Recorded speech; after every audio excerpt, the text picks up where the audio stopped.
Welcome back on the AM show. And at this point, we get into our big stories. In fact, one major story we're looking at today before we go to Parliament, and that has to do with education. You recall that yesterday we spoke to major stakeholders on the economy, finance, and what they are looking forward to in 2023, the business community.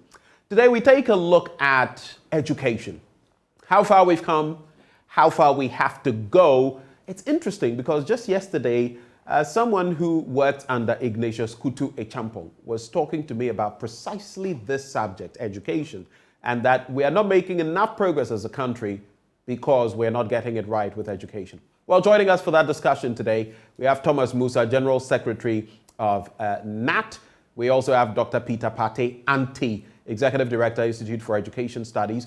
In the studio, we have Divine Kpe, he is Programs Manager, Africa Education Watch. We'll also be joined by Larry Agbado, Editor, Teacher Education Journal, and Dennis Labi, President of the National Union of Ghana Students. All of these gentlemen join us for this conversation. It's a packed house, and I'd like to say a very good morning to all of you gentlemen, and a very happy new year as well, since I have not had an interaction with any one of you this year. Merry Christmas, belated, Happy New Year, and thanks for joining the conversation. Thank you. Merry Christmas, Benjamin. Happy New Year to you and your viewers and listeners. Okay, so I'm hearing so many voices, but I know all of you are on hand. Let me come into the studio before I go online one more time. Divine, good to have you. Good to be here, Benjamin. And it's been quite a while. Yeah. Somewhere last year we spoke. It's been maybe some 4, 5, 6 months since we had an interaction. It's been virtual, and it's good to be here in person this year. And thanks for having me. Great. All right, so let's get into this conversation. Let's start with the basics. I'll start in the studio with you before I go online. When you look at our educational sector, what is your reading as of 2022, the end of 2022? What had you seen from the very basic level to the secondary level to the tertiary level of our education? And let's not forget vocational education as well, CTVET, crucial to the development of industrialized economies. What was your reading? I'll give each one of you, gentlemen, about a minute to expatiate on this, and then we'll delve further. But I'll start with you, Divine. All right, thank you, and good morning to viewers. And let me also use the opportunity to say Happy New Year to family, Executive Director Kofi Asare, and then colleagues at Edward, and then teachers also at large. Right. Yeah, last year has been a very busy year for us. We have been doing a lot on education financing to see how best we can improve education financing in the country, because our reading has been that the trend for financing of education has been declining. So we're working with partners, including the Parliamentary Select Committee on Education, to see how best we can improve equitable allocation to education, and not only the equity aspect, how best we can improve spending efficiency.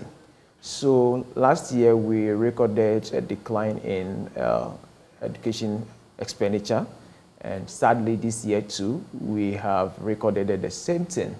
So it is our expectation that this year we will look at how best we can ensure that the little we have put into education, we can get the maximum out of it. So last year, yes, it's been a year for education financing, and this year too, because of the economic challenge that we're in and we have seen a decline in the education expenditure again, we are going to focus also on that, because the allocation has already been made. What we can now do is to ensure that we work with government to see how best government can ensure prudent management of that allocation. Thanks for your summary comments. Let me move on to Dennis Labi, President of the National Union of Ghana Students. What would be your roundup in less than a minute of the educational space in 2022 so that we can follow from there and get into what our expectations can be in 2023?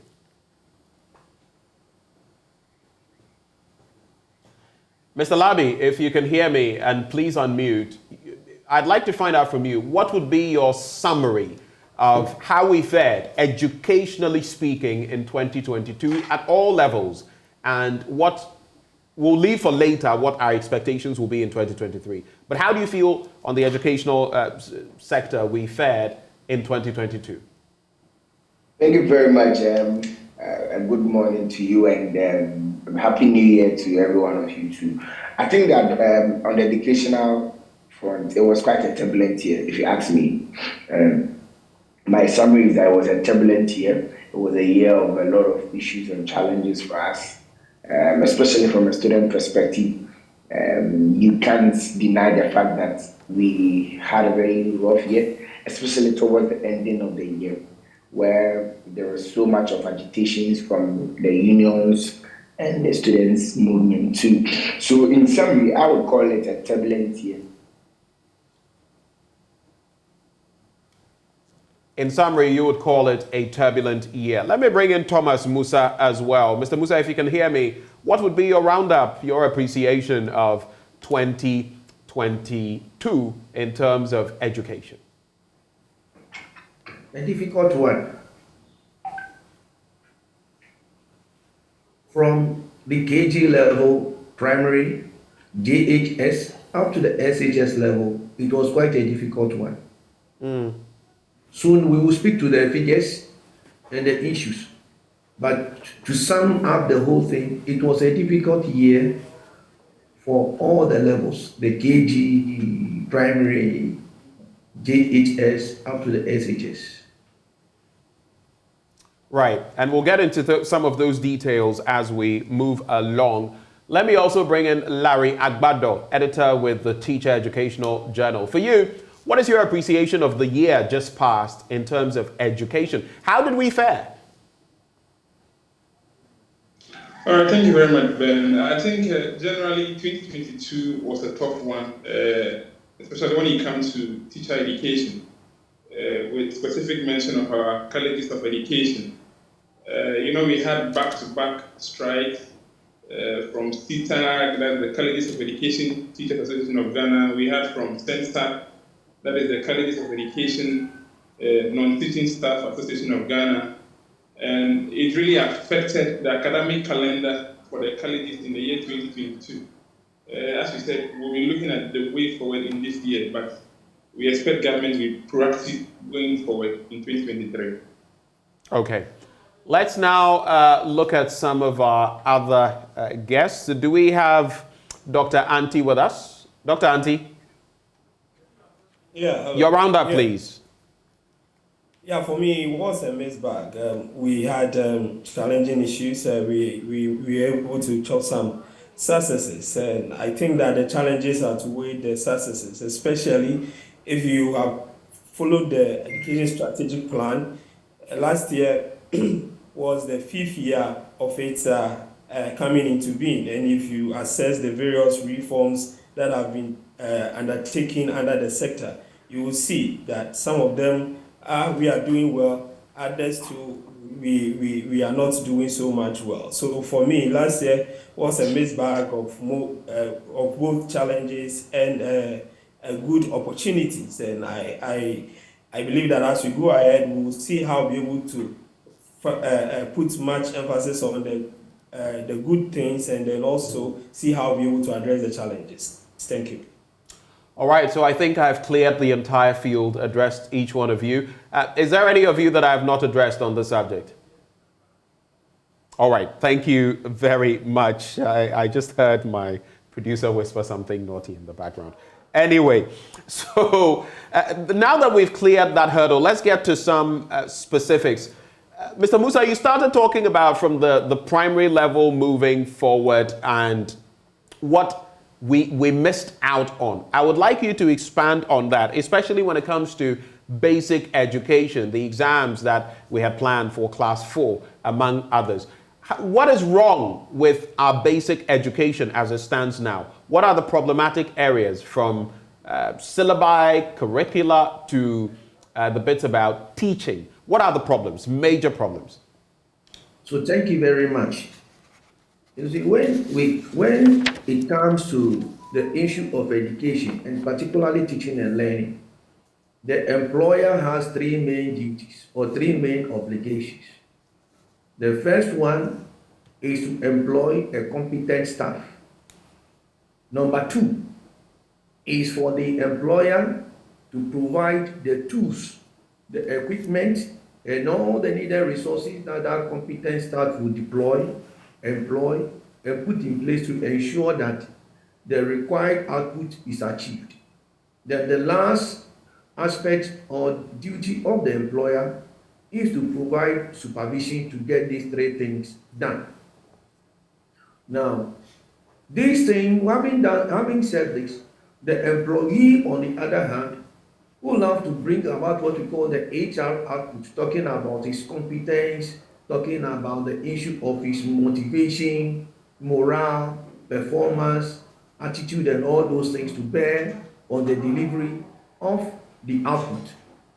Now, when you come specifically to the primary level, it will shock you to hear that in the year 2019-2020 academic year, and specifically in the year 2019, from September to December, the capitation grant was paid.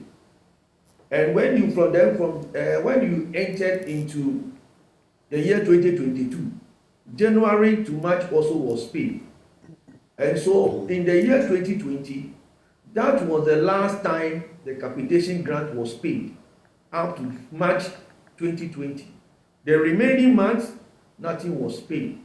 The whole year of 2021, nothing was paid. And then in the year 2022, only one was paid. And when that money was paid, they were asked to use 50% of that particular money to write exam.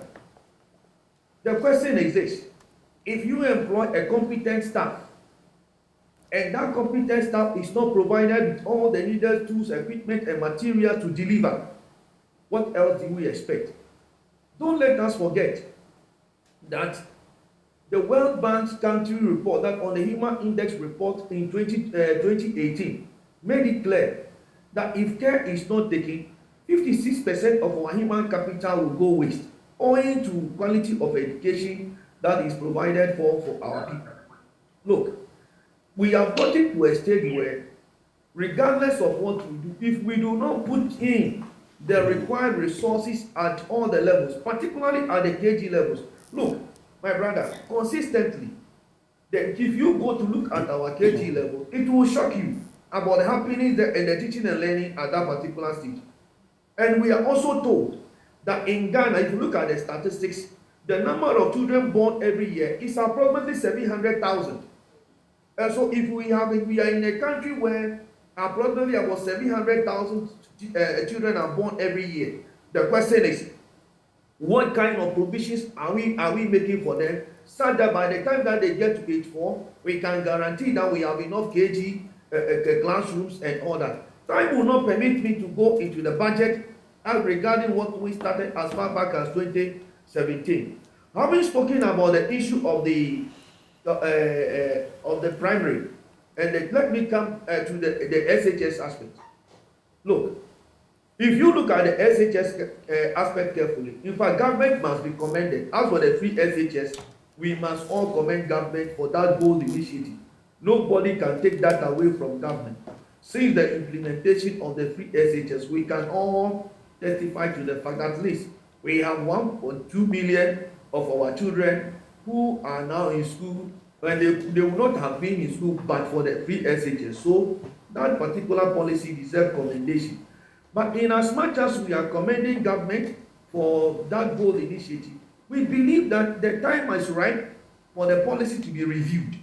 Why do we say that? In fact, as far back as 2017, the Ghana National Association of Teachers made it clear that instead of adopting the equality approach, it would be better for us to use the equity one, or what is called in policy development as redistributive approach. Because for far too long, we've been doing what we call the distributive, which is also the same as the equality approach. But going by the equity approach, let us give it to those who need it more and those who can afford. Let us see also how they can come into help. Having said that particular one, the free SHS, the funding aspect is quite difficult. Look, if you take feeding specifically, the amount of money that is paid there is 5 cedis 20 pesos. And of this amount, I repeat, is 5 cedis 20 pesos per day. Now, per this particular amount, you have about 70% that goes to the Papa Stock Company. 70% of that particular money goes to the Buffer Stock Company. And if you calculate it, that is about 3.44 there about Ghana cedis. And the remaining, that is about 1 cedi 56 pesos or so, also goes to the school. And it is that particular same money that the school, that 1 cedi 56 pesos or so, that is what they will use for the school maintenance. They used to buy perishables and to the extent running the schools. Because the government subvention for the past 2 years or so, that money has not been paid. Has not been paid. And that tells us the kind of difficulty the schools will run. Because if there is no funding, the schools don't have money. How will they run the schools? How will they run the schools? So these are challenges that we cannot run away from. And we need to do everything to get it done. Particularly in the interest of quality teaching and learning.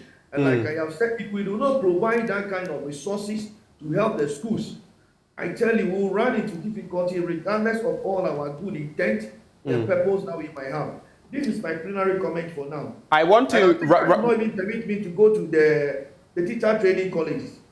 All right, you can go to the teacher training colleges, but before you do, and I'll give each one of you, gentlemen, ample time to respond to these issues. But okay, thank you. So thank you. Just hold there, Mr. Musa. So I want, because you've brought free SHS, I want to run this by you. There have been calls, numerous calls, innumerable in fact, for free SHS to be tweaked in terms of those who can actually sustain it, those who can pay, like parents. And I recall reading something about the World Bank assisting our country to review free SHS, which I found very interesting. But I just wanted to run this example by you. Kenya's free secondary education. And they've been doing this. They started this long before we did. They started in 2008.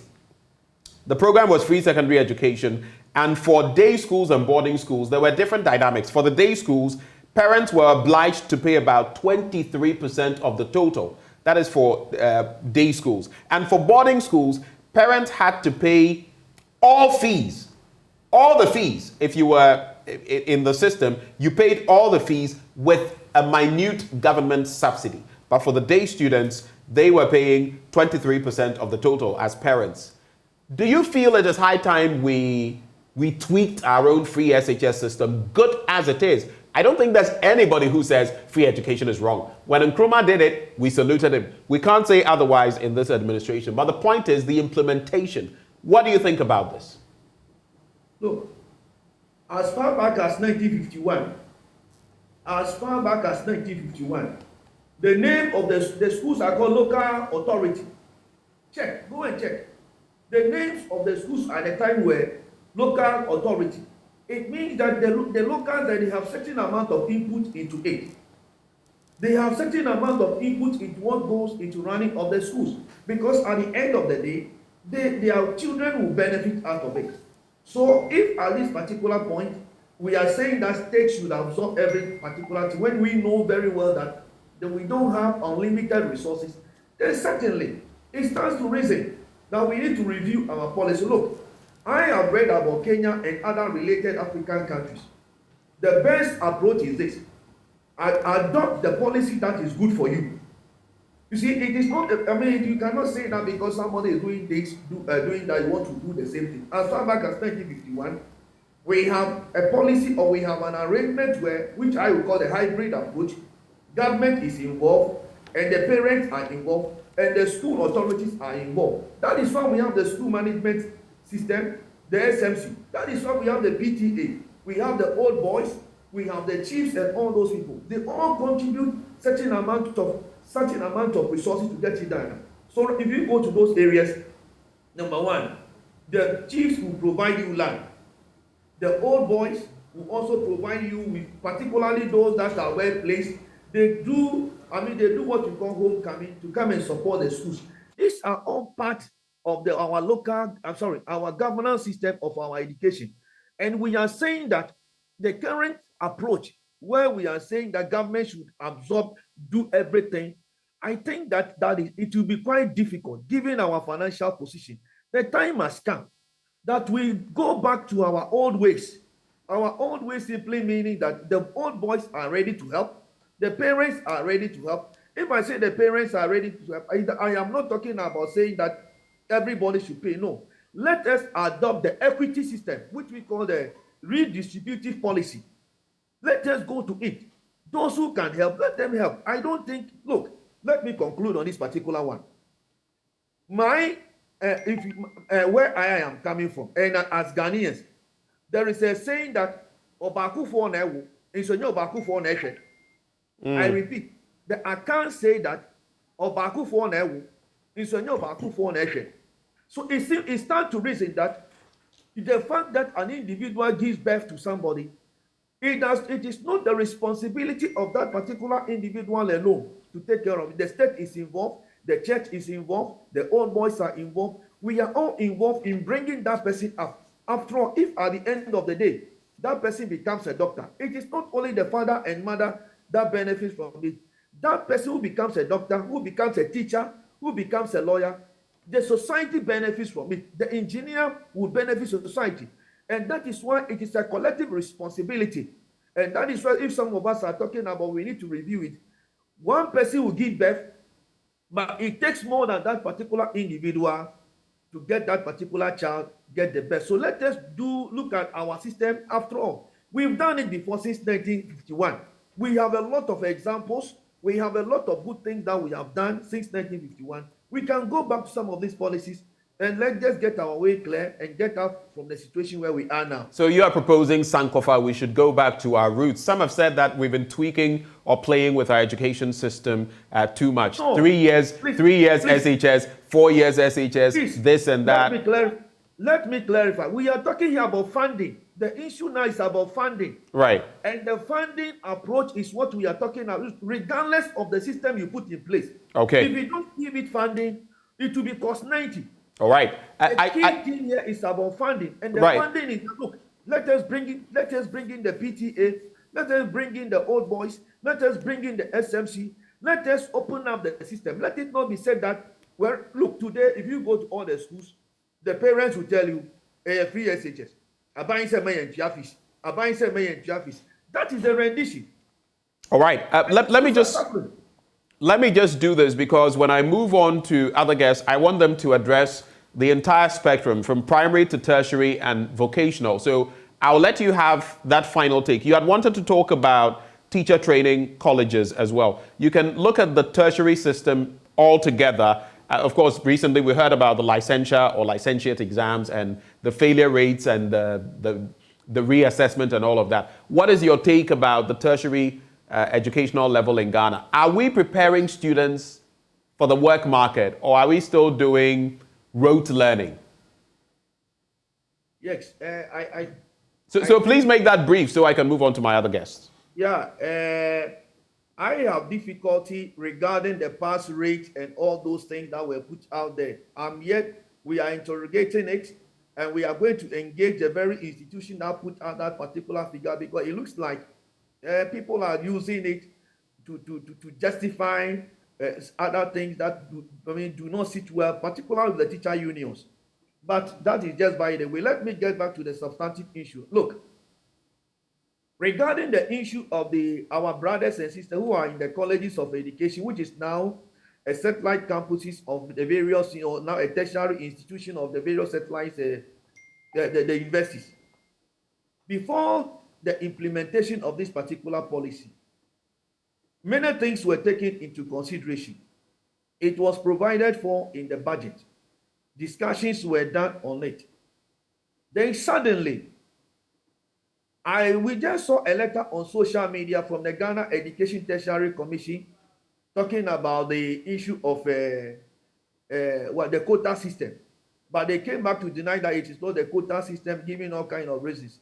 You see, when you are implementing policies, particularly policy like this, which is an issue that borders on teacher education. It could have been better for some kind of engagement to be done. Carry the people along. Nothing like that was done. You suddenly see the thing on social media. Then the question is, people begin to ask questions. People begin to throw out things out there. We think that the approach of reviewing this particular policy was not the best. And I repeat, it's not the best. We don't go that particular way. And something ought to be done. The same thing is happening at the university level. Why are the NUCs complaining? Why is NUCs complaining at this particular time? It is because if Parliament has passed a law and the university feels that they need to do something about it, it could have been better to engage the students, engage other stakeholders to get it done. It is this lack of social dialogue, this social engagement that is creating more problems for us.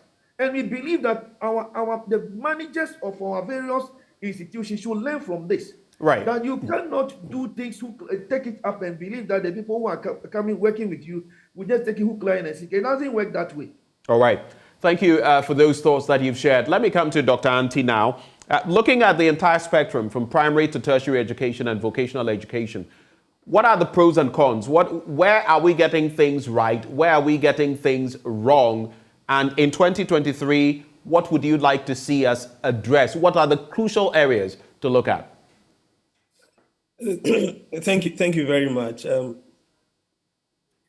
I think that after 2017, we embarked on certain kinds of reforms in the education sector.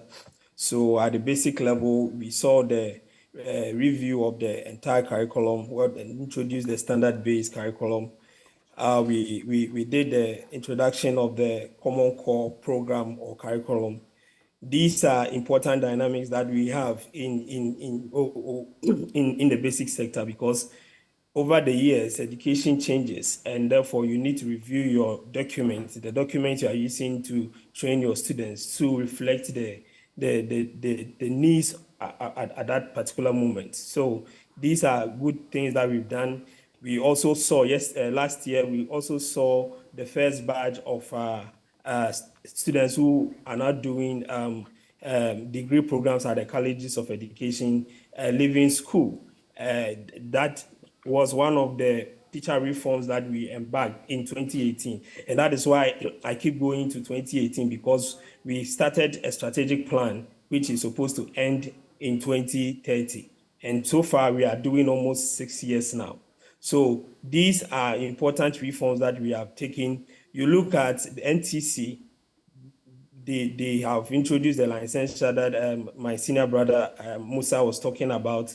NTC is also doing other things. Now CPD is becoming an integral part of teacher issues at the basic and even at the secondary level. So these are things that we see might help improve the delivery of quality education in the sector. I will not bore you with free SHS, but we saw the challenges of free SHS last year and the previous years. We've seen that free SHS, in terms of its mandates, have helped moving, bridging the gap of gender parity ratio. We've seen some level of infrastructure at some of the secondary schools, and then we've seen an improvement in enrollment across board. But of course, when it comes to one, finance, and two, when it comes to quality issues, some of us have had certain reservations, because we feel that the needed scientific work that needs to be done to be able to say for sure that free SHS is giving the kind of results that we are ascribing the WASI performance to is the case. But until such reports or scientific works are done, some of us will still have those reservations. Again, we also feel that because the contribution, the amount of money being spent on free SHS is 100% government, whether it's ABFA or it is from government revenue, it is still from government. We feel that if government is cash-strapped, if government is not having enough money, you would definitely see a reduction in the you witness the challenges that we have witnessed at the free SHS level. That is why we have been talking about this. I think the first year that free SHS was introduced, 2017, I authored an article and I said that the three themes for the policy, which is equity, quality, and access, the equity variable in there is not what we are doing. And my brother Thomas said it. They are doing equality. But the theme for one of the themes, the broad theme for the policy is equity. But so if you are doing gender equity, that is good. But you are not doing financial equity. But you said you would do financial equity. So we should go back to the drawing board and look at that particular, again, I'm also aware that the secondary school curriculum is being reviewed, which is also a very good thing that we are doing. I personally have a problem with issues of infrastructure across board, and I think that we are not making good use of the data that we collect every year. The Ministry of Education collects data, the annual, I think it's annual school census survey every year, and by a click of a button, they know the number, the state of infrastructure, the number of teachers, the number of desks, the number of tables, they know the number of trained teachers, they know everything in every single basic school in the country, because every year we do that collection and we put them together, and that is what is used to produce the education sector performance report. But we are not going through those data to ensure that we produce the needed kind of infrastructure for the places that we know that data-wise they are lacking. And that is why every time when we come out with the schools under tree, there are no desks there, it baffles my mind, because that data is sitting with the Ministry of Education, and they know that these basic schools have this number of chairs, they have this number of desks, and everybody in the education sector knows what I'm talking about. So I don't understand why we continue to have these infrastructure challenges with our education sector at the tertiary level. Before you get to the tertiary level, so let me find out, just as I put to Thomas Musa, when it comes to the Kenyan example, when it comes to free secondary education, they started in 2008, and 23% of the quotient is paid by parents for the day students. For the boarding students, parents pay practically everything, and it is minutely subsidized by government. Do you feel that is something along the lines of what we should be doing in Ghana, especially in these economic times? If you are going to follow the principle of equity, then technically, yes, some parents would have to take some kind of burden off government shoulders. And this is what that practically means. Government is funding the thing 100%. So when government is cash strapped, it means that the amount of money that is going there would reduce. But if you have another source of funding, for example, if 70% of funding is coming from government and we have 30% coming from parents, any kind of financial model that we would want to put together, whether voluntary contribution or whatever it is, if 30% is coming from that particular source, it means that when government is having challenges with the 70%, we know some 30 somewhere that can be still used to push the things that we are doing in our secondary schools. But so far as 100% is coming from government, anytime government is stuck with financial challenges, free SHS is going to suffer. But if we had that kind of partnership, and education is a collective responsibility. I like what my senior brother Thomas said. He said that in those days, everybody was part of the educational system. Now the communication is that it is free. Even simple responsibilities that are supposed to be carried by parents are being shifted and thrown away. And when teachers bring these things up, they are told that, hey, everything is supposed to be free. And it's unfortunate that the communication has gone that way, but we need to reverse that. All right, quickly on technical tertiary education, and if you want to touch on technical and vocational education as well, we can do that in about a minute if you can. Yeah, sure. So with technical and vocational education, it gladdens my heart that we are doing a lot now in that space. Of course, we have the TVET services now that is supposed to take care of technical and vocational education. That is an important feat that we have taught in the education sector. I think in 2015, I authored a paper with another person when we were planning to convert the polytechnics into technical universities. I feel that it is time we have a second look at that and see how much we've been able to make an improvement in terms of the conversion and what needs to be done. Tertiary education, my biggest problem has been financing, and I'm glad that the news president is here. See, the problem for me is not much about increment of fees from the universities. The problem is how do we fund those who access tertiary education. And the single most important variable that is in this play here is the Student Loan Trust Fund.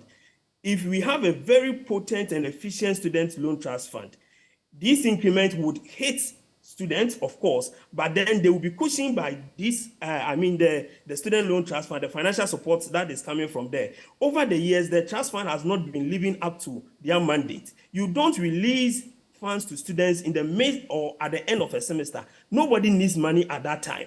The monies are supposed to come either 1-2 weeks before reopening or 1-2 weeks after reopening, because that is when students need the money to pay fees, to pay their accommodation, to buy textbooks and other things.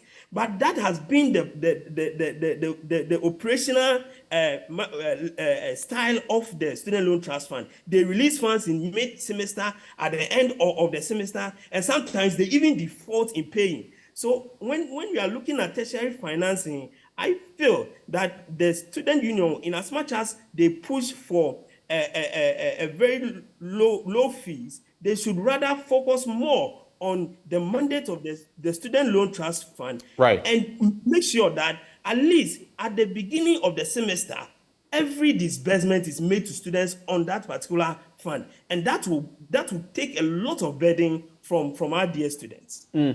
Since you mentioned, the NUC's president, let me bring him in.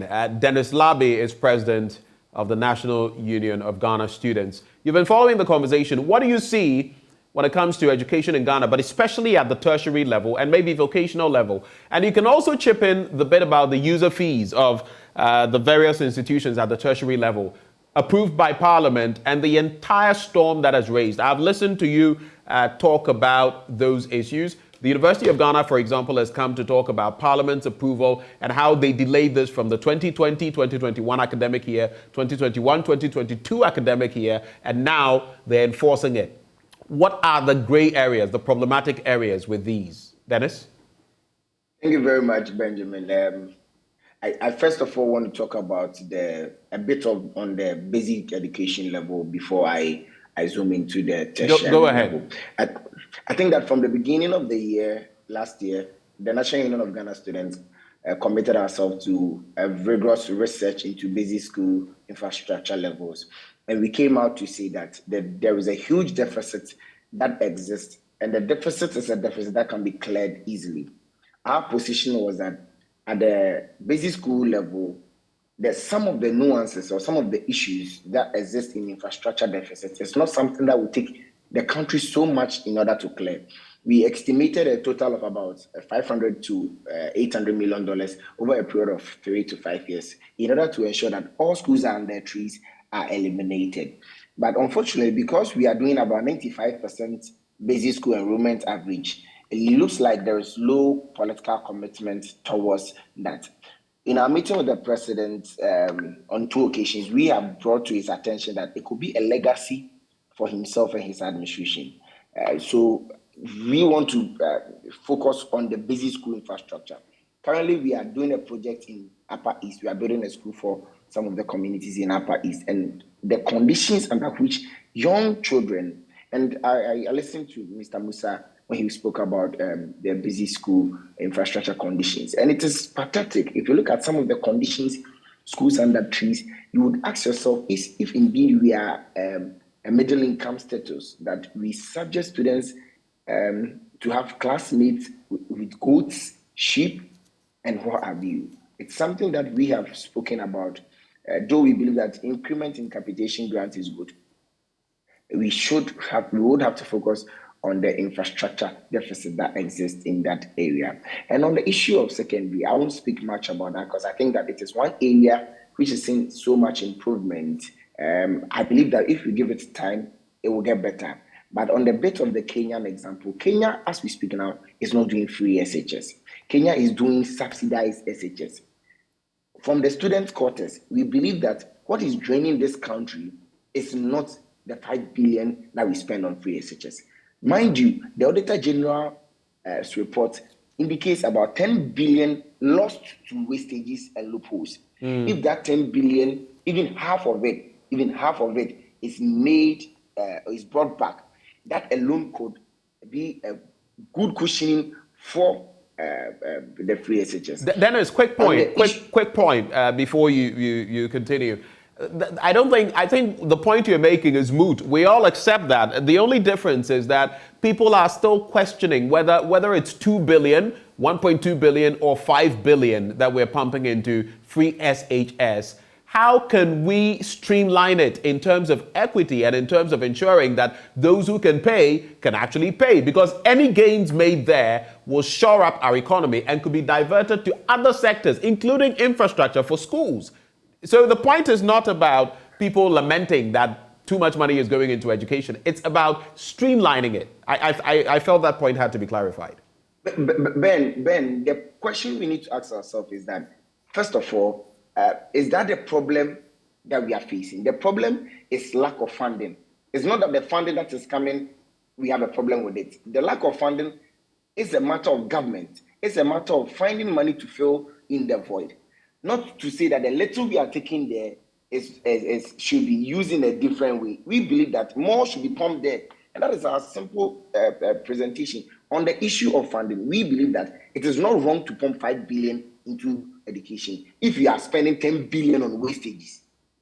That is what we want to make clear, that the country is spending so much on things that could be saved to pump into free SHS. On the issue of equity, I believe that it will rather create much more of a problem in our system of differentiation if we attempt to go that line. We are not there yet. We don't have a robust statistical system. We don't have a robust measuring mechanism to initiate anything called true equity at this stage. But I'll leave that conversation to a better time, since the metrics are quite detailing. Just a little bit to add. It's always interesting when this point comes up. You know, there are people who openly said that, look, for me, my children are in there, but I don't feel they should be benefiting from free education. Could this be a starting point? And maybe when Thomas Musa comes in at the end, and maybe Divine Quay as well, could it be a starting point where government would say, okay, for all of you citizens who are parents, who feel we can pay part, at least a portion, let us know what portion you can pay of the free SHS bill, and we'll let you do that as a starting point. Do you think that would be a good starting point? Ben, what would that amount to? It would be optional. People would have the option. And if we have the numbers coming in over time, we could have a policy on that. Hold on. Now, this is the situation. This is what we might start doing. Now, there will be there will become classism. There will be classism.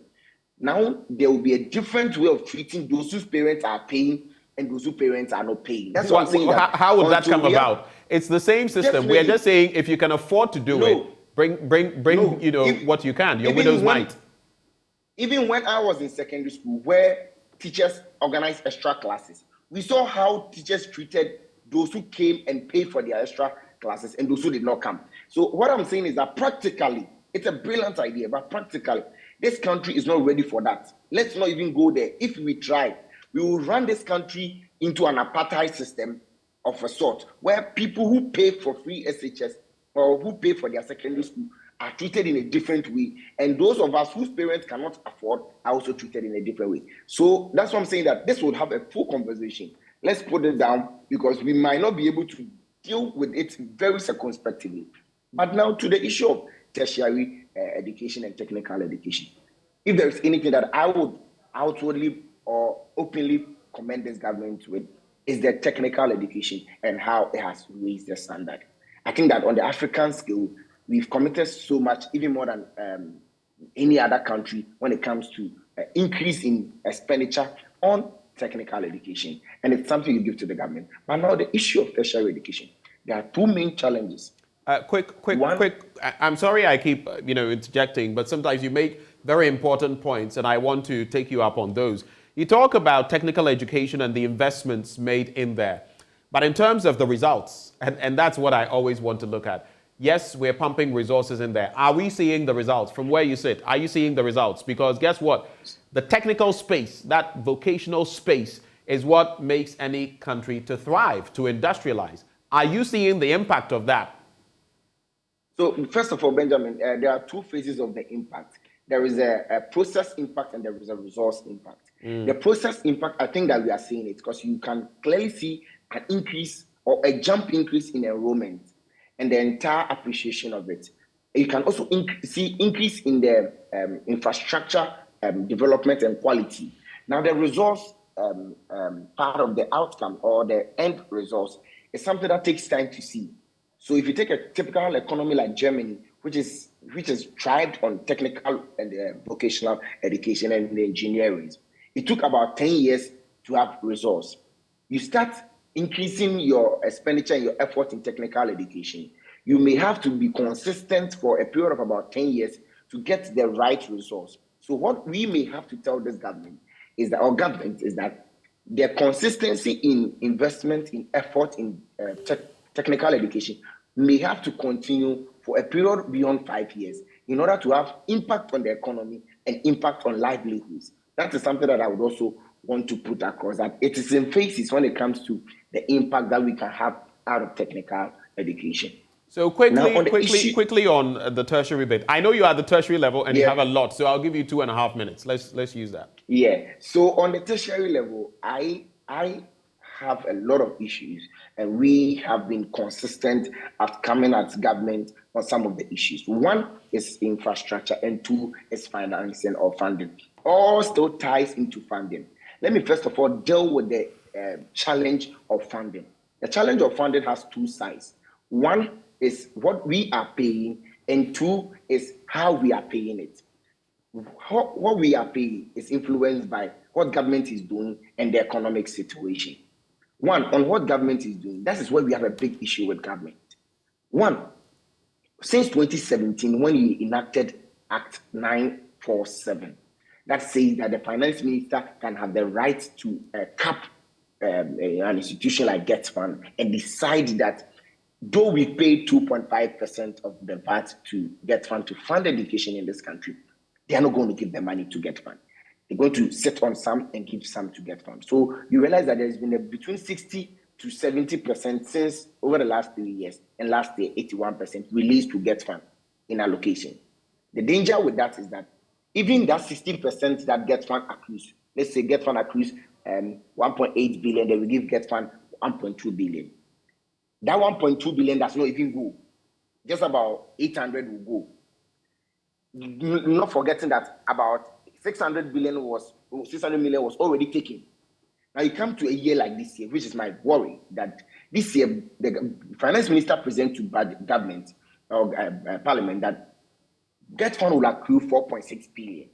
Out of that 4.6 billion, gov't will receive only 1.8 billion to fund education in this country. And that represents 39%. Imagine we deciding to commit money to education. Then the finance minister says, no, I'll give you just 39% of the money that you decided to commit to education. What that implication brings is that there will be a drain in infrastructure and there will be an upward increment in fees because every cost financing at this stage is being pushed to the students. And that is what has brought us to the situation where schools are increasing fees arbitrarily beyond the 15% approved by government. Now, Dr. Anti brings in a very good point of the student loan. That comes to my next point of funding or financing it. What we call the safety nets provided for students. All over the world, there is only one sustainable, robust method of supporting students, and that's student loan. So I was so happy when Dr. Anti was bringing it up. But I have said that this government has not shown so much commitment in ensuring that student loan is made better. One, you clear the grantor system, which was our biggest challenge in assessing the student loan. Right, and that was a good thing. That was a good thing. Yeah, definitely. I'm coming there. Then we praise you. Nooks comes out to say that you've done well. But that comes with an implication. When you take the grantor system away, you automatically call students to come and apply. Now your application increases to about 44,000 applicants at a go. If you have about 44,000 applicants a go, and Free SHS is also churning out students, then it tells you that there is an upward increase in applicants for student loan. But your funding does not commiserate that, it does not equate it. So then you would have a lot of people sitting on the system not having access to funds. And to worsen the matter, you present a budget to Parliament when 5 million is allocated to student loan last year. Then you decrease it to 3 million. That is catastrophic. It is catastrophic because now your fees do increase by 15%. Everything is going against the students. But what you are supposed to do for the students, if not stabilize it, you are decreasing it. At the end of the day, instead of you providing, then you compound the problem by cutting funding to 39%. What that also means is that GET Fund won't have enough money to give to student loans. Mind you, GET Fund by law is supposed to release up to 10% of its monies to student loan to fund the loan. Right. Then you come with your 1% tax from the core communication tax. At the end of the day, what have I done? Right. We've proven to you that the metrics are strongly against funding education at the tertiary level. The metrics, as by a willful decision of state actors, right, university managers, and everything is orchestrated against the young student who is receiving tertiary education. So mind you, do not be surprised when you have a secondary enrollment average of about 77% to 80%, but a tertiary enrollment average of about 19 to 20%. Right. You would have to fill in a 50% gap without doing anything. You can't fill that gap. Interesting point you make there as you conclude. Let me bring in Larry Agbado, editor, Teacher Education Journal. And I would like you, as you talk about your issues, the pros and cons, the pluses and minuses of our educational system, to also look at teacher education and what exactly is happening to that sector. Larry, over to you. All right, thank you very much, Ben. When it comes to teacher education, we must praise ourselves or applaud ourselves for how far we've come in the past few years with the introduction of the Bachelor of Education program in the 46 public colleges of education. But that notwithstanding, its accompanying challenges are gradually washing off the good things that are happening in the colleges. We introduced this 4-year B.Ed program at a time that we had issues with infrastructure. So the program was introduced with the same infrastructure that was used in training teachers with Set A, that was used in training teachers with diploma. And with the diploma program that we just exited from, that had 2 years of students staying on campus and spending the last year off campus doing their practice. But with the B.Ed program, it's in such a way that students spend the entire 4 years on campus. So in their 4th year, they spend just 1 semester out doing practice, but they come back in the last semester of the 4th year to complete their program. And we have this same 2-year infrastructure that was used in handling the diploma program being used in handling the 4-year B.Ed program. Now, just last week, or I think a few days ago, JoyNews, together with the Teacher Education Journal, uncovered abandoned projects in almost all these colleges of education we're talking about. We have projects that have been existing for the past 12 years, for the past 10 years, 8 years. That needs completion. And in fact, when you go to most colleges, if these projects are completed today, we wouldn't have issues of infrastructure deficit. We wouldn't have issues of we capping the admission numbers in colleges. You go to a college like Bagabaga College of Education in Tamale. Ben, it will interest you to know that for the past 10 years, there's a 400-bed hostel facility there that is at its final stages. It has been roofed. This is not a project that came with the old system, like a dormitory setup. No, this is a hostel project. And for the past 10 years, that project has been left untouched. That notwithstanding, just 6 months ago, government awarded all the 46 public colleges of education 300-bed hostel projects, while we have a 400-bed hostel project that is yet to be completed.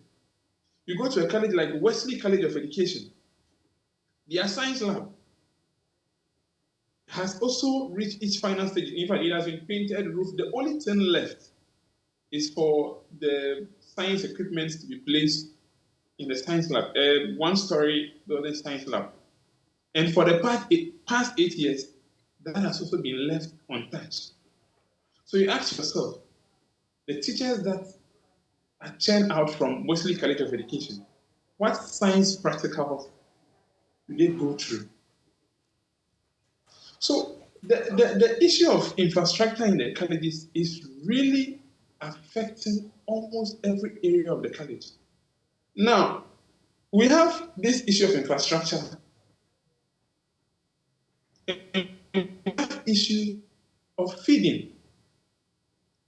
You know very well this government has been paying the student teachers allowance for the past 6 to 7 years now since they came into power. But it's come with a huge challenge.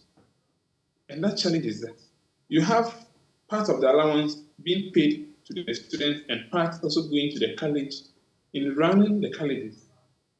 Out of this, government pays a token of 6 cedis 50 pesos to feed these student teachers for a day. So you have breakfast, lunch, supper that is made of this 6 cedis 50 pesos. Prinkov, that is the principals of the College of Education, have on several occasions called for an adjustment, an increase in this amount. But you all know the times we find ourselves in. Last year in July, we held a national dialogue on initial teacher education, where all these issues, we had all the stakeholders. Dr. Ansi was there, and everyone was there, where we discussed issues affecting our teacher education institutions, specifically the colleges. We came out with proposals. Now, these proposals are at the door of government to implement them. Because we can't keep training teachers with these challenges. It's not helping the system.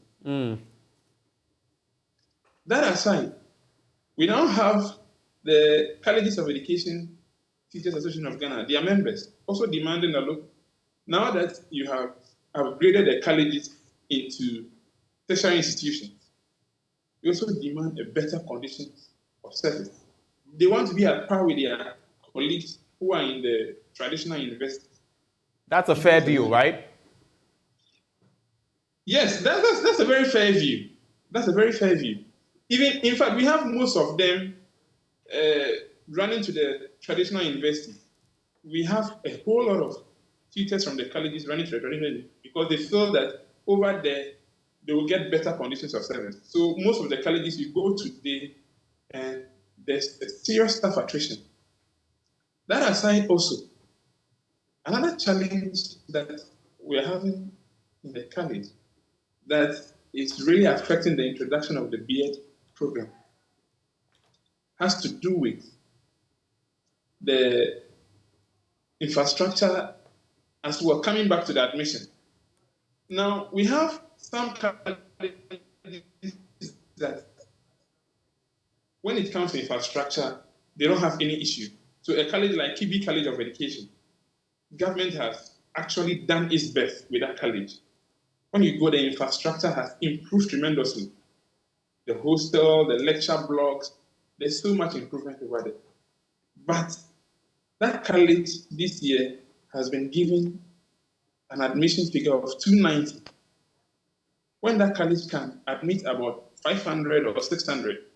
Last year we had some and then that has been a concern that we've seen 700 and the rest. That's a concern we've seen coming in, you know, the quota system, so to speak, because of the resources available to these colleges of education. So they have the capacity to take in more, but because of the capacity, financial capacity, or who pulls the purse strings, they are being limited, and that's a problem. Yes, and that's the problem. But for a college like Kibi College of Education that has an improved infrastructure, it's just best that at least you take them out of this situation of capping the admission numbers.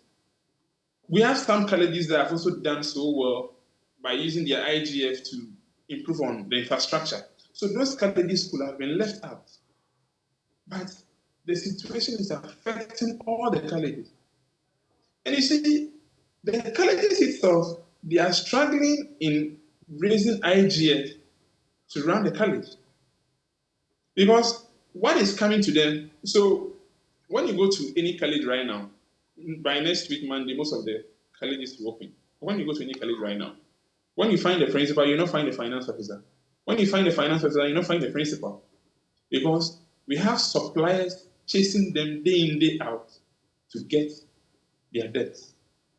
And they don't have the money. Are you suggesting that these leaders are running shift systems just to avoid Yes. their debtors?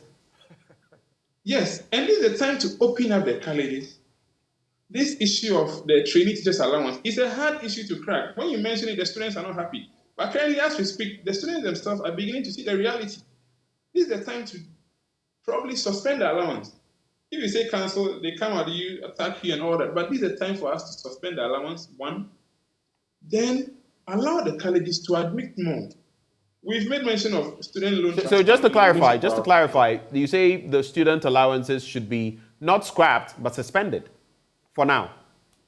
It's playing around words. No, just clarify. Just clarify for me. It's playing around words. Larry, what are you saying? Who is speaking? Is it Dennis? I know. Yes, Dennis. First of all, I think that to come Dennis will certainly not. All right, Dennis, I'll give you 30 seconds, quickly. Yeah, first of all, I keep saying that the problem with our economy is not what we spend on education. So do not push it on education and make it look like if we stop teacher training allowance, which is less than 200 million in a year, in our years, our entire educational sector will have problems solved. Get Fund is taking our money. 4.6 billion is being used for something else. So bring that money, and if it is not enough, you can tell us that we should suspend the entitlement of students or the things that students is used to cushion students until you cut the wastage, the profligate spending of the government machinery. It is impossible to tell students to sacrifice free SHS or allowances. All right, Dennis, thank you for that interjection. Larry, go ahead. You have just about a minute and a half with your final comments. Yes, I think, Dennis, at this point, we should all look at the situation we are in. If the allowance is suspended, that money can be as well pushed into improving infrastructure in the colleges. Now, to my last point on issues of teacher education, specifically the colleges, has to do with affiliation. 2023 is going to be a very tough year for the colleges because the 5-year affiliation with the 5 metro universities, Legon, UCC, KNUST, UDS, and Winneba, ends in September 2023. So the future of the colleges is at stake because government and the relevant stakeholders will have to now come together to decide whether these colleges should be on their own after September 2023 or the mentoring with the 5 universities should still continue. Now, on several occasions, we've heard the Minister for Education talking about the fact that even some of these colleges are older than the universities that are mentoring them and they can be on their own and all that. But let's take a lesson from what happened with our technical universities. Right. The way and manner in which government at the time rushed in converting these polytechnics to technical universities. It's the same situation we are in today. Are we going to also do the same thing, rushing to convert these colleges of education into universities? And you know what that means? Once you convert these colleges or some of these colleges into universities, it comes with its own financial implications. Okay. Where you have to cater for vice chancellors and the rest. Okay. These colleges have a unique identity. And I pray that government, led by the Minister for Education, and then its relevant stakeholders will come together and take the best step for the future of the colleges. All right. Thank you for those important points you've made. Just hold for me, all of you gentlemen. This is a bit of a contribution from Dr. Ahmed Jinapo, Deputy Director, Ghana Tertiary Education Council. He actually has joined the conversation. Dr. Janapo, Happy New Year to you, and thank you for joining the conversation. In about 3 minutes, what is your take on the discussion we're having? Well, I think one or two things. Number one, let me take it up from where Larry ended, which is a challenge relative to the conversion of or transitioning of colleges of education within the spectrum of the tertiary educational landscape. I think at the end of the day, there wouldn't be a challenge in 2023 in the sense that there was a roadmap. The roadmap looked at colleges of education being absorbed by universities or they being autonomous. The Minister of Education, in his wisdom, thinks that we should look at it again. One of the proposals, as alluded to by Larry, has to do with whether they should become independent, autonomous universities. This is something that we have to look at. As he said, we are going to bring on all the different stakeholders involved within this architecture. And I should have to say that the conversion of the polytechnics to technical universities has not been a mistake. We believe that the technical universities are doing what is expected of them. And all we need to do is to encourage them. That said, I looked at the attire of the president of NUPS. It says, Aluta Continua. In fact, that was the same attire that they wore when they came to GTech the last time that we met them. And we told them there's no Aluta. There's some kind of misunderstanding relative to the increment of fees. Government, through Parliament, has issued what the directive is, which is 15%. Some universities are not doing the same. But it will interest you to know that, as I did indicate with them when I met them, was that we are engaging the universities. Today, as we speak, the Minister of Education has called for an emergency meeting to meet some 5 universities who are, quote and unquote, believed to be charging beyond that rate. And that meeting is supposed to take place on the 5th of January, which is Thursday.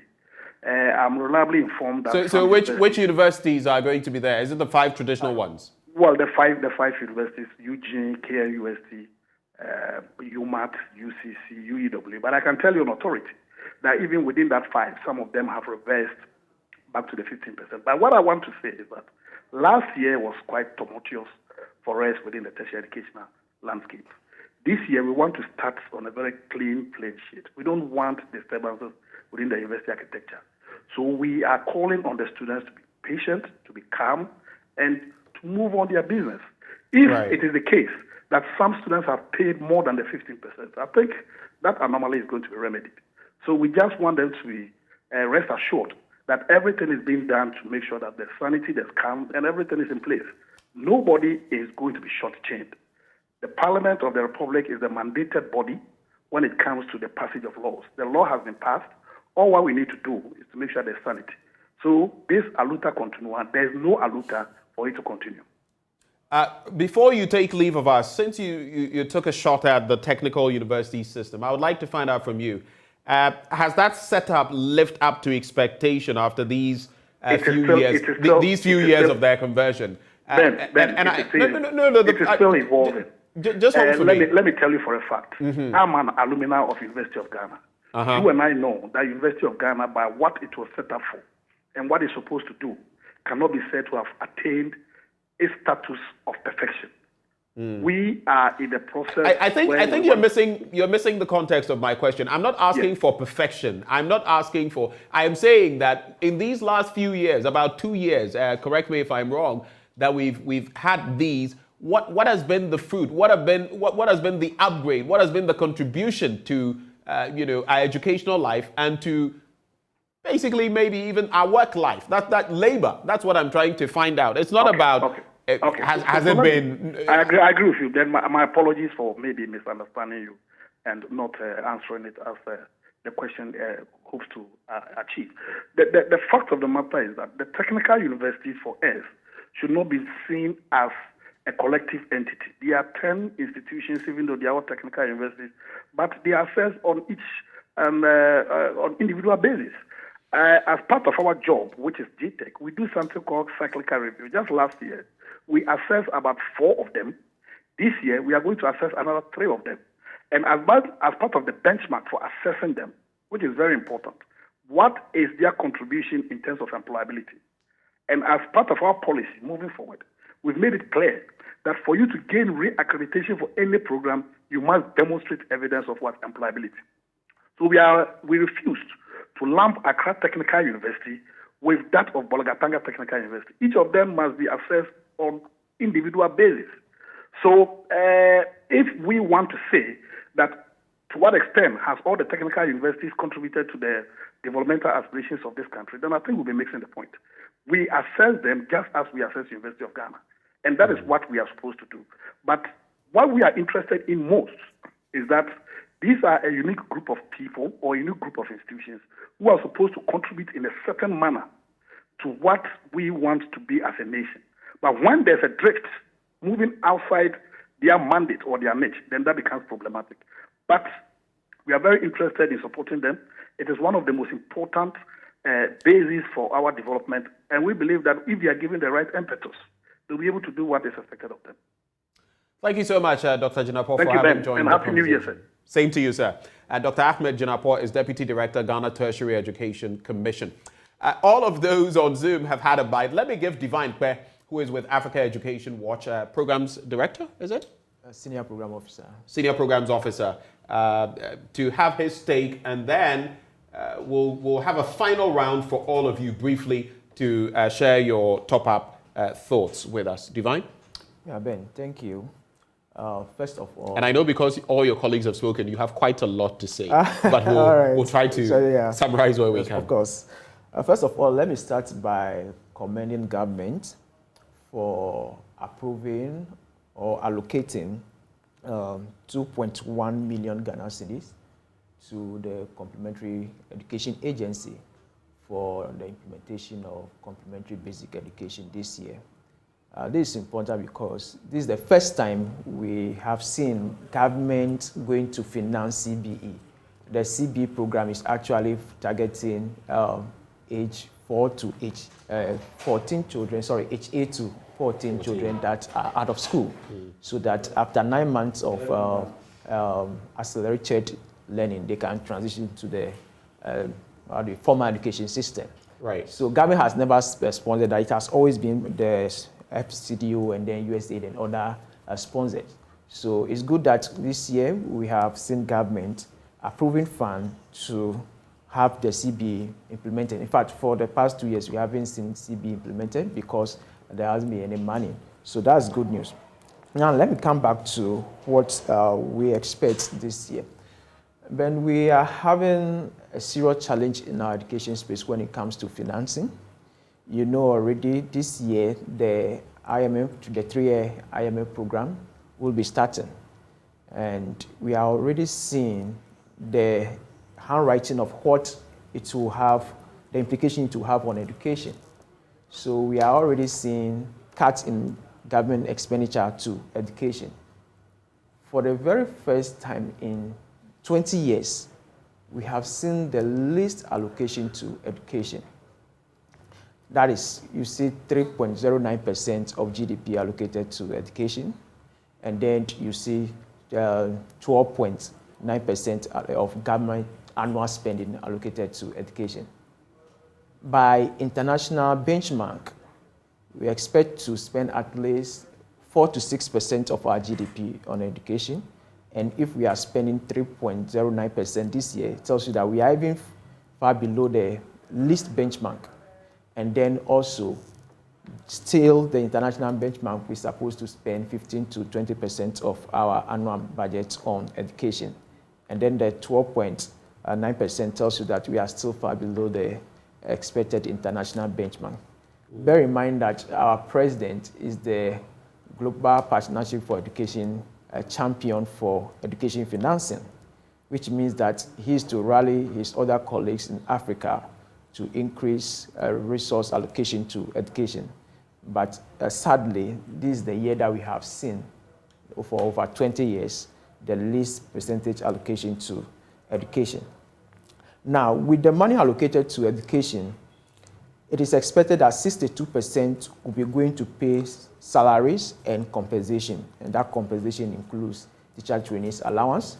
We'll be seeing 21% going for goods and service, and then 17% for capital expenditure, where we see that the capital expenditure basically is for improving infrastructure in our schools. the goods and service budget line is where we see education actually run. So the TLN that have to be bought and the textbooks that have to be bought for teaching and learning to happen effectively in our schools, we are seeing 21% of allocation to that. Now, we'll have to look into detail how government intends to distribute these goods and service money. I'm building a point just to bring the case that this year we have not only seen a reduction in the allocation to education, but also among the subsectors, there's a serious challenge when it comes to the goods and service line, because that is where education is actually run. So of the 21% of the total money, 24.7 billion allocated to education, we'll be seeing that basic education, only 3.1% will be going to it, and that is about 167 million. SHS will be having 52.03%, that's about 2.7 billion. Now, if you are having this issue that compared to previous year, that's i.e. 2022, and then this year, you are having your goods and service line that has actually decreased. If you look at the basic education level, the amount that was spent last year has decreased by 40% when we come to 2023. So it tells us that we are having a very limited money when it comes to allocation to education, and then also among the subsectors of education, we are having decreasing allocation to it, especially the money that is meant for improving the delivery of education. That's goods and service budget line. Now let's also look at the gov't fund aspect. Gov't fund also, we have seen a tremendous reduction in that. You look at it, out of the total allocation of or accrual of 4.6 billion, we are seeing that only 1.8 billion that will be coming for gov't fund. So in a year, we have seen that 4.6 billion has accrued into gov't fund, but only 1.8 billion will be coming into the fund. And that actually represents also a decrease compared to last year. Last year, we were having about 81% of the accrual coming into gov't fund, but this year we are having only 39% coming into the fund. So that's a problem, isn't it? That's a problem. So the point I'm building is that we have seen that already the IMF program is seeing a cut in education expenditure. So it tells that this year we'll have to do things differently. Otherwise, the little money that we put into education will not get the best out of it. Because if you continue to do things as usual, you expect that at the end of the day, you don't get optimal result. So this year, we are expecting that with the little money that government has put into education, government must ensure spending efficiency so that when the money is going to, you are getting value for it. Mind you, when you read the African Union Economic Outlook, it tells us that we are spending about 58% of our money efficiently, meaning that about 42% we don't spend it well. When the allocation we make to education, the efficiency rate is 58%. So we waste about 42%. So it tells us that we need to do things differently to ensure that the little money that we are putting into education, we get the ultimate use for it. Now we don't waste it. That's why we've been so surprised that this year we are still seeing government allocating 241 million to teacher trainees. When already your resources are so scarce that you should begin to look at where you can cut wastage. And we believe, honestly, Larry was trying to say it should be suspended. I was saying that he was trying to play around West. That money has outlived its usefulness, and we term it as a wastage, so that government will even have to begin to look at how best it cuts on that waste. And then not only that, how best would government be able to ensure that when we come to procurement, we have value for all the procurement that we'll be doing. Otherwise, if you end up doing procurement and then end up I don't want to be so blunt to say that money ends up in people's pocket. The little money that you are putting in the procurement, the little money ends up being to people's pocket. That we are not going to get efficient use of what the little one we have put into the education space. So we're expecting government this year to do things differently when it comes to the spending. Spending, that's the main expenditure end of things. That is the main concern. I'd like you to conclude. It is clear where you're headed, but I'd like you to conclude on the bit about examination malpractices, because that's another area that Africa Education Watch has been pretty. I don't want to use the word ferocious, but you've had quite a focus on that. How concerned are you about the trend, and what would your expectations be in that respect, WAEC and others, in 2023? Sorry, you are giving me limited time. I have a lot to say. But before I come to WAEC, let me quickly also make the point that one thing government will need to do differently this year is to see how best it redistribute teachers. When you look at the deprived communities of Ghana, we are having about 5,000 deficits of teachers. And when it comes to the urban areas, we are having surplus to labor. So, because this is very important, because this year, Ministry of Education submitted a proposal to recruit 9,000 teachers into the profession. So the budget for that was 302 million. But it was rejected by the Ministry of Finance because there's no money. So this year it means that we are not going to get the recruitment as the ministry expected to recruit 9,000 more teachers, but they said no, Ministry of Finance said there's no money, so that can't happen. So since there's a freeze on employment and that's going to affect the intake of teachers, the Ministry of Education will also have to look at how best it redistribute teachers across the country so that classrooms that are having teachers that are surplus to labor, they are reposted into the deprived part of the country. As I mentioned, there are about 5,000 more of those people that are in deprived areas that are not having teachers. Right. Now, back to the examination issue.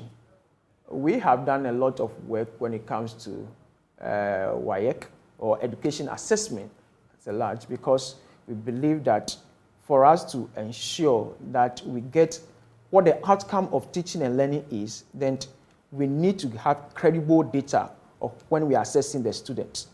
So we have seen some demonstration of commitment when it comes to the education minister to have the space reformed. We have engaged the minister this year, and he has told us his commitment to, among other things, what we said, okay, give the WAEC a regulator, but the minister intends to also upgrade the capacity of NACA, so that maybe instead of having a different body that is regulating the assessment space, we can have the authority of NACA upgraded so that they can have oversight responsibility over WAEC. We believe that WAEC should not be left to operate on its own without a regulator. So that commitment alone for us is good. If you're able to have that, and then we're able to see that there's a regulator, it gives some level of check to what WAEC does. Okay. And maybe that can address some of the challenges when it comes to examination irregularities. Finally, because you are on my nerve to conclude, finally, also expect this year for funds to be released anxiously, and not only that, the money should be released in full. One of the challenges that we see in the education space is that allocation is good, you see the allocation done, but at the end of the year, you don't see all the money released. So if you have allocated nicely in a budget that I intend to spend 24.7 billion Ghana cedis on education this year, and among the various subsectors, we believe that at the end of the day, when we are doing the expenditure trend for all the various sub-levels of education, we have seen that the money meant for them are actually released. Otherwise, when the money you are already given is little, and then at the end of the year, you are also not going to see that all the money are released, then it's going to put a serious constraint on education. So going forward within a space of a year, we believe that government will be prudent on how it uses the little money that's committed to education this year, and then also to begin to look at how it redistributes teachers to have equity in the space, and also ensure that money are released in full. Thank you, Divine. For your wrap-up comments, gentlemen, I want you to, even as you talk about the final issues on your mind, I also want you to reflect on these. One, this first one will go to all of you as part of your reflection, but the second one will be specific to Mr. Thomas Musa. The first, education linked to development. In 1959, when the Cuban Revolution took place, there were lots of socioeconomic disparities, which also showed the cracks in education. 23% of students in Cuba at the time were not able to read and write. 41% of those who were in the rural areas could not do so. So the disparities were wide. But within the space of a year, Fidel Castro, and I have studied in Cuba, so at least I know what goes on there. There may be the other aspects of it. We can always look at the negatives, but how about the positives? Within 1 year, Fidel Castro was able to close that gap. In fact, he announced at the UN General Assembly in 1960 a campaign to combat ignorance and illiteracy on his island. And there was a major shift. In fact, in less than a year, the illiteracy rate dropped to less than 4%. And I was telling you about 23% in some areas, 41% in others, dropped to about 4%, and Cuba was declared, quote, a territory free of illiteracy. How can we get there? Because our development will also be hinged on how educated our population is. It's not rocket science. Go to any developed country and the statistics are there. That's the first one I want all of you to look at. The second one will go specifically to Thomas Musa. There is that call for labor, a 60% increment in your base pay. So that is the demand that has been made. What do you think that is going to yield in 2023? And if you don't get what you want, do you think that is going to result in any labor action, industrial action? I'll start with you, Thomas Musa. Each one of you will have a maximum of 2 minutes. Mr. Musa. So thank you very much. Then, please kindly give me time because there are issues I need to respond to. But we don't have so much, so I'll give you 3 minutes if you can. Just address the issues before and let's get into this. We don't have so much time. It is important to clarify certain things. Sometimes when you hear people, and I have heard my brother Divine Ekpe talking about certain issues regarding teacher rationalization, among other things, comparing how much goes into the salary, and also calling the teacher training allowance wastage and all. I think those comments are unfortunate. They are unfortunate. How so? Please, let me come. You see, when you are doing an analysis, you must place it within specific context. Context number one, since 2009, it is in our collective agreement that teachers who are set posted to the rural areas or underserved areas or difficult areas, they will be paid 20% of the allowance. About 12 years, 13 years down the line, that money has not been paid. You go to those areas, you see only about one teacher manning the whole class, manning the whole school. Look, I started teaching in 1989. I started teaching in 1989 before I went to the college. I am heading towards my 60 years. So when we are discussing issues of education, we bring to bear the kind of things that we have, not only have we handled, but the things we have gone through. And we don't think that such things should happen. When you go to the rural areas, one person manning the school, and it was the government's responsibility that teachers who are set posted to those areas should be given 20% of their gross pay. 13 years down the line, after signing an agreement, it has not been done. And then we come back here again, 13 years down the line, they should be rationalized. You post teachers to that particular place. What they are entitled to, you will not pay. What do you expect? That is number one. Number two, we are talking about the issue of, yes, I think I've spoken to the issue of the allowance and the teacher rationalization. Now let me comment about the issue of the development aspect, education and development. My brother, I want to show you a document here. I hope you can see the document I am holding. I am showing a document here. We can see it. The Coordinated Program of Economic and Social Development Policies 2021 to 2025. Good. Now, I have taken my time to read all these coordinated programs since we came into the Fourth Republic, since 1992. Normally, when the government, we are talking about linking education to development. Normally, when the government comes into power, the government has gone to campaign already on certain policies or certain promises to the people. And by so doing in Ghana, we have come to accept it as a social contract. And so when the party that wins the election, your manifesto is sent to the National Development Planning Commission. And I think it is important for us to understand how we do development in our development trajectory in Ghana. That manifesto goes to the National Development Planning Commission. And when when it goes there, they put it on they put it in a particular book like this. And then that becomes the government of the day, the roadmap, or the roadmap for the development. And it is out of this document that we develop our annual budget to get it done. Some people call it activity-based or whatever name you want to call it, you can call it. And so, once we are doing our development in such a way that the government of the day will come with its own programs and all that, we will certainly have programs. Sorry, we will certainly have problems. Look, I have taken my time to read a book called From Third World to First World by Lim Kuan Yew.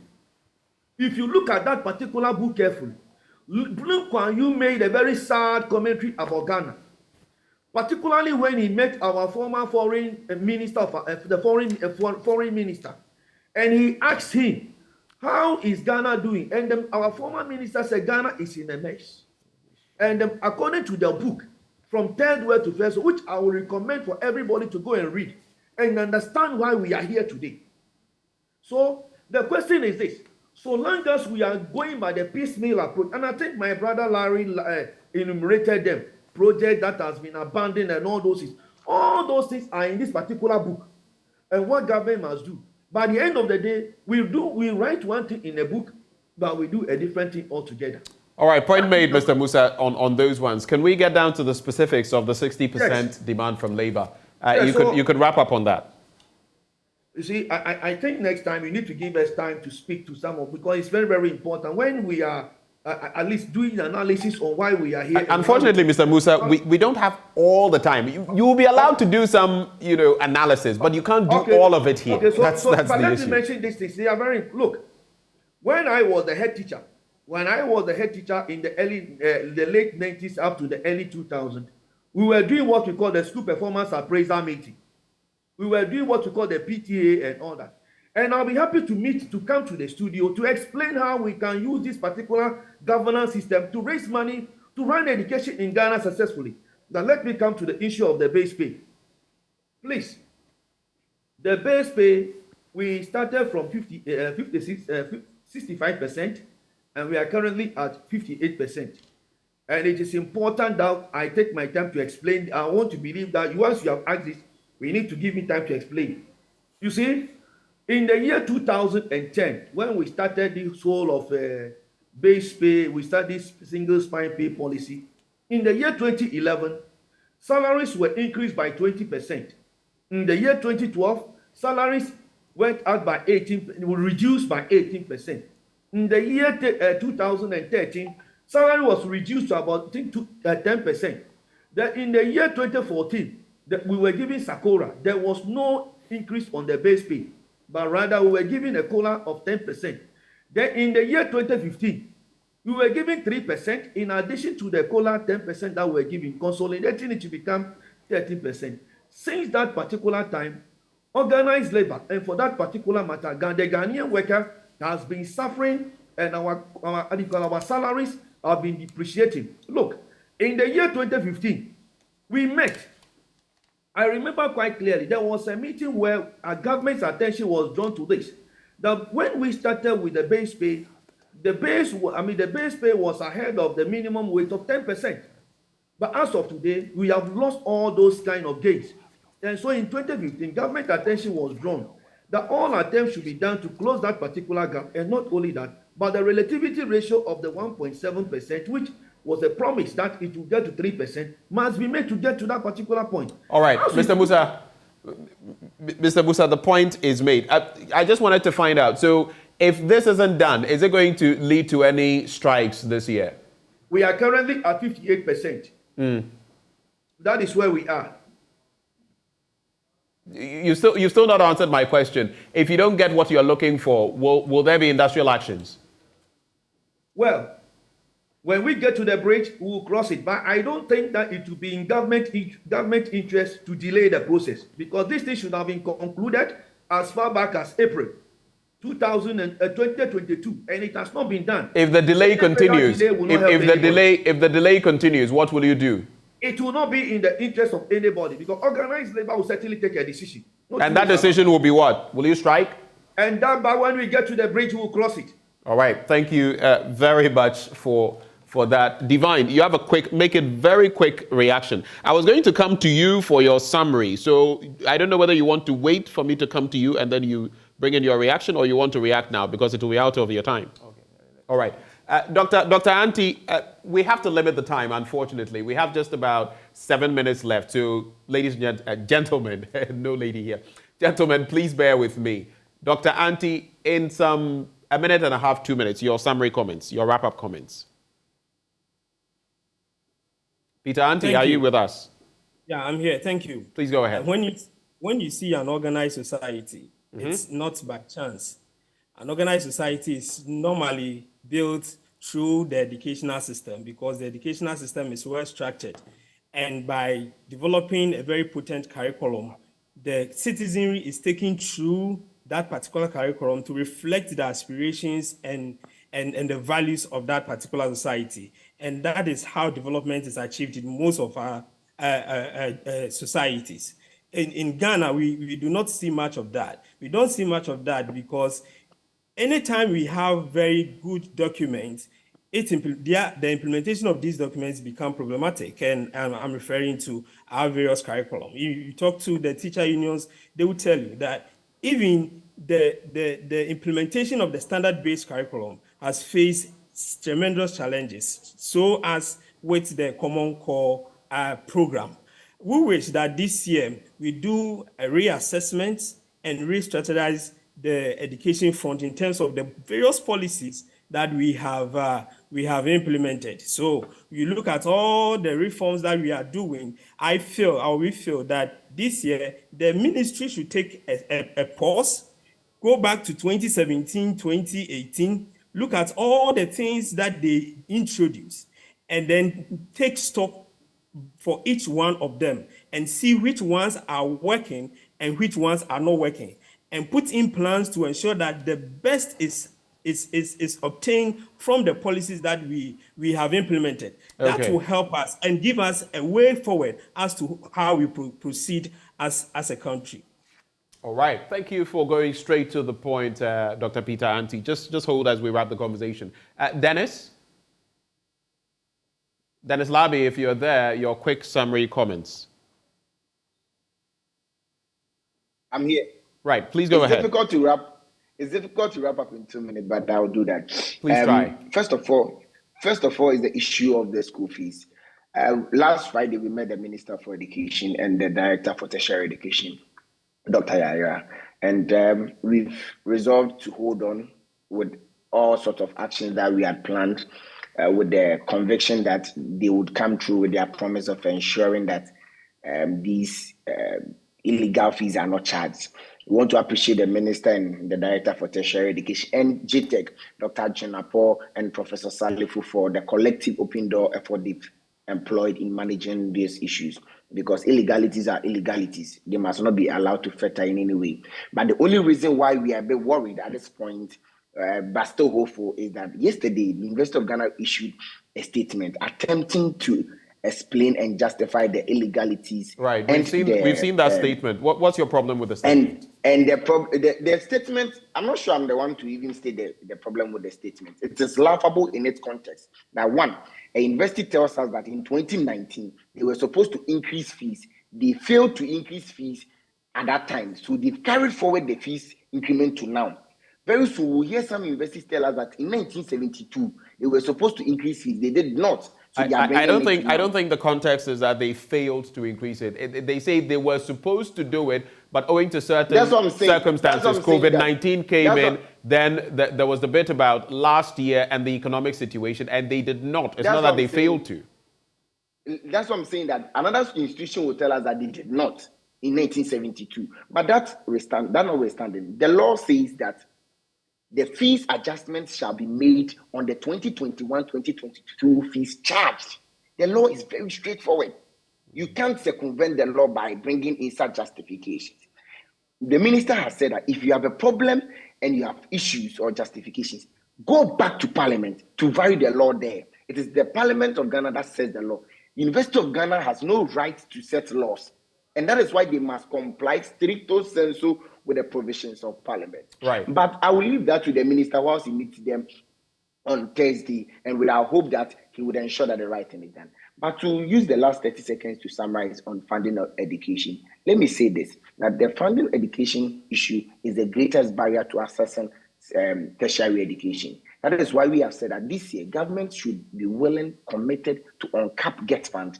Government should be willing, aside finding innovative ways of funding student loan trust fund, provide funding, because in the innovative ways are quite long-term plans or medium-term plans. But in the short, mid-term plan, let me say this on your set, that we have arrears of about 40,000 students unpaid as student loan trust fund. 40,000 students. Right. First semester arrears last year. Second semester that has ended, Dr.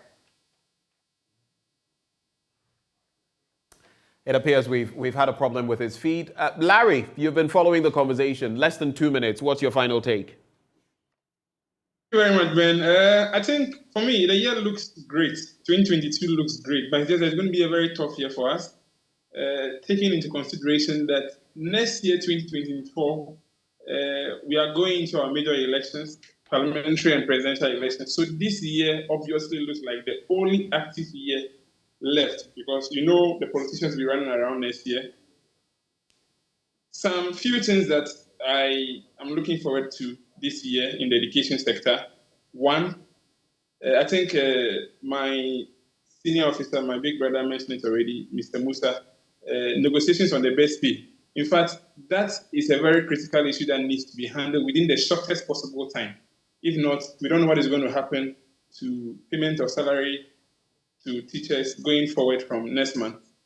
Another key thing I'm looking forward to is that the National Teaching Council is introducing computer-based tests to replace the existing manual way of writing the Ghana Teacher License Examination, which is going to take effect, I think, somewhere February, March of this year.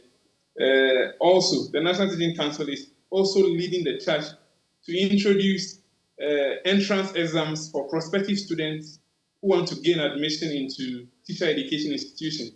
I think there's still some kind of stakeholder engagement ongoing, and I pray that is done and completed successfully for us to see the light on that being implemented. Okay. And then I think the Honorable Minister for Education in his presentation on, is it a Joy Change Speaker Series on Saturday, also spoke about this National Education Leadership Institute.